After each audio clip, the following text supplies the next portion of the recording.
दुनिया की सबसे बड़ी सीरीज भारत और ऑस्ट्रेलिया खेलने जा रहा है। इस सीरीज का मैच इसलिए और बढ़ जाता है क्योंकि WTC के फाइनल में कौन खेलेगा ये तय होना है। भारत की पोजीशन बहुत स्ट्रांग थी, मगर भारत के द्वारा न्यूजीलैंड से हार के बाद भारत की पोजीशन कमजोर हो गई। उधर श्रीलंका दिन ब दिन चढ़ता चला जा रहा है। आप जानते हैं इस सीरीज का क्या महत्व है। पूरी दुनिया बड़ी निगाहों से इसको देख रही है और इन दोनों टीमों के बीच और पूर्व खिलाड़ियों के बीच स्लॉग वार भी शुरू हो गया है। इसे हम शीत युद्ध भी कह सकते हैं, वॉक युद्ध भी कह सकते हैं। इसके अंदर ऐसी स्थिति के बाद लगातार भारत के खिलाड़ी भी इंजर्ड हो रहे हैं। केएल राहुल का इंजर्ड होना, सरफराज का इंजर्ड होना, रोहित का ना खेलना, गिल का ना खेलना, ये तमाम सब बातें परेशान कर रही हैं। हम कहते ये हैं कि ऐसी स्थिति में भारत कैसे जीतेगा। गेंदबाजी कोच मोरकल ने कहा कि उनकी माने तो उन्होंने कहा कि ऑस्ट्रेलिया के खिलाफ पहले टेस्ट के लिए शुभमन गिल की उपलब्धता पर अंतिम दिन फैसला होगा, यानी शुभमन गिल का खेलना भी संदिग्ध है। साथ ही उन्होंने कहा बल्लेबाज ऑलराउंडर नीतीश रेड्डी पर भी नजर रहेगी। इतना ज्यादा कंफ्यूजन है कि 11 तैयार नहीं हो पा रही है। ऑस्ट्रेलिया के खिलाफ बॉर्डर गवास्कर सीरीज के शुक्रवार से यहां ऑप्टा स्टेडियम में शुरू होने वाले पहले मैच में गिल के खेलने पर संदेह बना हुआ है।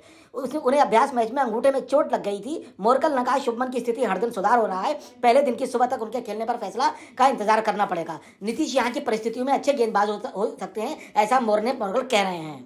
लगातार ये भी चर्चा हो रही है, पर्थ में मौसम और बारिश के बारे में भी बात हो रही है। वहाँ की पिच दुनिया की सबसे तेज पिच है और वहाँ की पिच पर ऑस्ट्रेलिया के बल्लेबाज हमेशा दुनिया के सारे बैट्समैन पर कोहराम मचाने का इरादा रखते हैं। वॉकर के मुख्य क्यूरेटर इशाक मैकडोनाल्ड ने कहा पर्थ में बेमौसम की बारिश से बॉर्डर गवास्कर ट्रॉफी में पहले टेस्ट की पिच में तैयारी पर असर पड़ रहा है। उन्होंने कहा कि घुमावदार दरारें बनने की उम्मीद नहीं है, इसके बावजूद पिच से काफी उछाल मिलेगा। पूरी दुनिया जानती है पर्थ की पिच में बहुत ज्यादा उछाल है और वहां पर फास्ट बॉलर बड़े बड़े अच्छे बैट्समैन को परेशान करते हैं और ये लगातार बैट्समैनों के लिए संकट की पिच बनती चली जाती है। मगर उसके बाद अब क्यूरेटर ये भी कह रहे हैं कि ये पिच और ज्यादा उछालदार हो जाएगी क्योंकि यहाँ पानी बरस रहा है और घुमावदार दरारें पड़ने से यहाँ पर उछाल मिलेगा और जो बॉलर्स होंगे उन्हें बहुत ज्यादा रफ्तार मिलेगी और इस रफ्तार से बल्लेबाजों की परेशानी होना लाजमी है, ऐसा क्यूरेटर भी कह रहे हैं। दूसरी तरफ हम अगर वॉक युद्ध की बात करें तो ऑस्ट्रेलिया लगातार वॉक युद्ध कर रहा है। रिकी पॉन्टिंग, स्मिथ और तमाम खिलाड़ियों के साथ मिलकर अब लबूशाने भी इसके अंदर कूद पड़े हैं। ऑस्ट्रेलियाई बल्लेबाज मार्टिन लबूशाने भारतीय तेज आक्रमण को थकाने के लिए लंबी पारी खेलना चाहते हैं। उनका कहना है जिस तरह से पिछली 2 बॉर्डर गवास्कर ट्रॉफी सीरीज में चेतेश्वरा पुजारा ने खेली थी वैसे ही मैं भी पारी खेलूंगा। ये बहुत थकाऊ होती है, बॉलर थक जाते हैं, फील्डर थक जाते हैं और बैट्समैन के टिक कर खेलने से हम अपना सर्वश्रेष्ठ प्रदर्शन कर पाते हैं। दूसरे और तीसरे स्पेल के लिए उन्हें गेंदबाजी करना अहम बन जाती है, ऐसा उन्होंने कहा। बाएं हाथ के तेज गेंदबाज यश दयाल को भारत के रिजर्व तेज गेंदबाज खलील अहमद की जगह दी गई है क्योंकि खलील चोटिल होने के बाद स्वदेश लौट गए हैं। खलील नेट्स पर गेंदबाजी नहीं कर पा रहे थे, मेडिकल टीम ने उन्हें आराम करने के लिए भी कहा है। एक बड़ी खुशखबरी हिंदुस्तान के लिए यह है कि हार्दिक पूरी दुनिया के नंबर 1 ऑलराउंडर बन गए हैं, ऐसी घोषणा आईसीसी ने की है। आईसीसी की रैंकिंग में हार्दिक पांड्या को नंबर 1 करार दिया है। भारत के स्टार ऑलराउंडर हार्दिक पांड्या जो लगातार बेहतरीन बैटिंग, बॉलिंग और फील्डिंग का मुजाहरा करते रहते हैं। भारत के स्टार ऑलराउंडर हार्दिक पांड्या बुधवार को एक बार फिर आईसीसी की T20 ऑलराउंडर की रैंकिंग में शीर्ष पर पहुंच गए हैं। इससे ज्यादा खुशी की बात भारत के लिए कोई नहीं हो सकती कि एक ऐसा ऑलराउंडर पूरी दुनिया का नंबर 1 बन चुका है जो भारतीय टीम की T20 मैच के रीढ़ की हड्डी है। जबकि उभरते हुए स्टार खिलाड़ी और टीम के उनके साथ ही तिलक वर्मा भी 69 स्थान की छलांग लगाकर तीसरे नंबर पर पहुंच गए हैं। उन्होंने T20 के 2 मैचों में लगातार 2 शतक लगाकर पूरी दुनिया के क्रिकेट को हिलाकर रख दिया और T20 के अंदर वो परफॉर्मेंस दिखाई जिससे दक्षिण अफ्रीका नतमस्तक हो गया और भारत बहुत ही मजबूती के साथ जीतता चला गया। आपको पता है T20 रैंकिंग में वो अब तीसरे स्थान पर पहुंच गए हैं। हार्दिक दूसरी बार T20 अंतर्राष्ट्रीय ऑलराउंडर की सूची में नंबर 1 बने हैं। वो इस साल आईसीसी पुरुष T20 विश्व कप के बाद पहली बार शीर्ष पर पहुंचे हैं।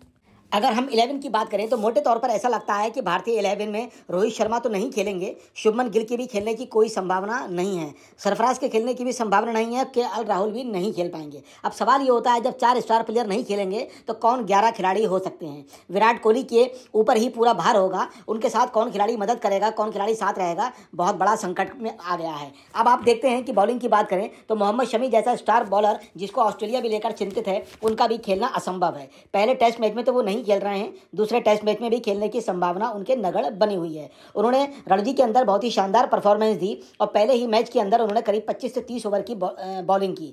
बीसीसीआई के अधिकारियों ने उनकी बॉलिंग को बहुत ध्यान से देखा, उन्होंने माना है कि फिटनेस ओके है, इनको आगे बढ़ाया जा सकता है। मगर दूसरे मैच के बाद बीसीसीआई के लोगों ने स्टे किया और यहाँ पर ठहरने की बात कही। उन्होंने कहा हम 1 मैच नहीं 2 मैच देखने के बाद ही उन्हें ऑस्ट्रेलिया भेजने पर विचार कर सकते हैं। पहले टेस्ट में खेलना उनका नामुमकिन है और दूसरे टेस्ट में खेलना भी उनका संदिग्ध हो गया है। जहां अब सारा का सारा भार बुमराह पर आ जाता है। पूरी दुनिया मानती है कि बुमराह टर्निंग पॉइंट साबित हो सकते हैं, मगर एक बॉलर दबाव बनाएगा, विकेट लेगा, रन को रोकेगा, क्या क्या करेगा। एक बॉलर के दम पर ऑस्ट्रेलिया से सीरीज जीतना संभव नहीं है। आप जानते हैं पूरी दुनिया के अंदर ऑस्ट्रेलिया के बल्लेबाज बहुत प्रोफेशनल माने जाते हैं और अपने घर के अंदर खेलने का उनका अंदाज बहुत अलग होता है।